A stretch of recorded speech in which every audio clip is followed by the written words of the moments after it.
मीरपुर नाम के शहर में तेजस अपनी पत्नी नीरू के साथ रहता था। पति पत्नी दोनों ही नौकरी करते थे। एक दिन तेजस गांव अपनी माँ के पास फोन करता है। हेलो, प्रणाम माँ। जीते रहो माँ। तुम दादी बनने वाली हो? अरे वाह, ठीक है बेटा, मैं कल ही आती हूँ। जब माँ जी शहर पहुंची तो बेटे बहू ने बहुत अच्छे से स्वागत किया। लीजिए माँ जी चाय। अरे गर्मा गर्म पकोड़े ले आओ माँ के लिए। नीरू रसोई में गई और 2 मिनट में ही पकोड़े ले आई। जी ये लीजिए। बहू जादू से बनाए हैं क्या? अभी तो रसोई में गई थी। यम्मी।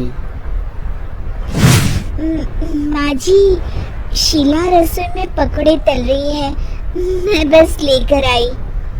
हे भगवान, मेरा धर्म भ्रष्ट कर दिया तूने। अब तो गंगा जल से शुद्धिकरण करना होगा। दूसरे दिन, माँ जी मैंने नाश्ता बना दिया है, ऑफिस जा रही हूँ। पर अभी तो घर का सारा काम पड़ा है। शीला आती ही होगी, झाड़ू पोछा बर्तन कपड़े वो सब कर लेगी। हमारे जमाने में घर का सारा काम हम ही करते थे। जी माँ जी, आप बहुत होशियार हैं। मैं घर ऑफिस दोनों नहीं संभाल पाती। तो जरूरत क्या है घर से बाहर जाकर चाकरी करने की? वैसे भी घर का काम खुद करने से घर में बरकत आती है, समझी? पर माँ जी। पर वर कुछ नहीं, इस महीने की पगार मिले फिर ऑफिस बंद है। हाँ। रात को नीरू तेजस से कहती है, सुनिए जी, माँ जी बोल रही थी कि मैं नौकरी छोड़ दूं। वैसे ठीक ही तो है, अभी तुम्हें आराम की जरूरत है। फिर भी आराम कहाँ, शीला को छुड़ाने के लिए बोल रही थी। तो अब 24 घंटे में इतना काम तो कर ही सकती हो। पर जॉब पसंद है मुझे, घर पर मन नहीं लगेगा। अगले दिन जब दोनों ऑफिस के लिए निकल रहे थे, मेरी तो कोई कीमत ही नहीं है इस घर में। माँ जी आजकल महंगाई बहुत है, रहन सहन भी बदल गया है। दोनों नौकरी करते हैं तभी ठीक रहता है। अच्छा, तू कहना क्या चाहती है? मेरा बेटा तुझे बिठा के खिला नहीं सकता? तू ही इस घर का खर्च चला रही है? नहीं माँ जी, मेरा वो मतलब नहीं था।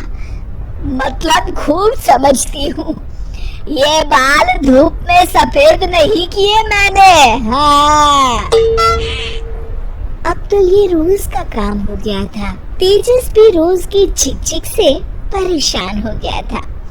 एक दिन उसने कहा, नीरू, वैसे भी तुम्हें मैटरनिटी लीव मिलने वाली है, तो अभी से छुट्टी ले लो। पर क्या? मेरी सैलरी अच्छी खासी है। आखिर नीरू ने रिजाइन कर दिया। जब बच्चा हुआ तो घर में सब बहुत खुश हुए। कुछ दिनों बाद तेजस फाइल देख रहा था। क्या हुआ तेजस, कुछ परेशान लग रहे हो? अब हाँ, वो हमारी जितनी सेविंग्स थी वो तो हॉस्पिटल में और छठी के फंक्शन में खत्म हो गई है नीरू। और अभी वैसे मंदी चल रही है तो मैं बोल रही थी कल मुन्ना को हेपेटाइटिस का टीका लगवाना है। नीरू, क्या पोस्टपोन नहीं कर सकते? नहीं जी, बिल्कुल नहीं। अब तेजस को समझ में आ रहा था कि उससे गलती हुई है। पैसों की कमी का असर घर के माहौल पर भी पड़ रहा था। अगले दिन, बेटा मेरा चश्मा और ये दवाइयाँ ले आना, पर्चा देते हुए माँ जी ने कहा। जी।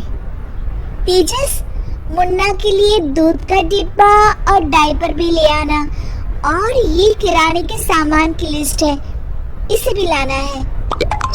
तेजस गुस्से में लिस्ट मरोड़ कर फेंकता है और चिल्लाता है, पैसे क्या पेड़ पर उगते हैं? ये ले आना, वो ले आना। अरे, पर ये जरूरत का सामान ही है।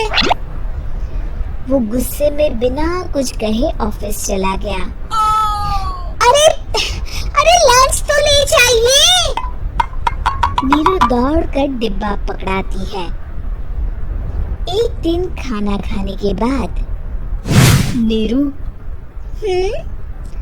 अब तो मुन्ना कुछ बड़ा हो गया, तो अब तुम वापस ज्वाइन कर लो ना जॉब। पर इस रिसेशन में जॉब मिलना बहुत मुश्किल है। ट्राई तो करो। फिर मुन्ना? माँ जी है ना, और एक फुल टाइम मेड भी लगा लेंगे। पर माँ जी, उन्हें तो पसंद नहीं। तभी माँ जी वहाँ आ जाती है और प्यार से नीरू के सर पर हाथ फेरते हुए बोलती है, अब मेरी समझ में आ गया बहू, पहले के और अब के समय में अंतर है। तुम काम शुरू करो, मुन्ना की जिम्मेदारी मेरी। मेरी प्यारी माँ जी। ये कहकर नीरू उनके गले लग गई। शिक्षा, परिवर्तन संसार का नियम है, हमें भी समय के साथ चलना चाहिए।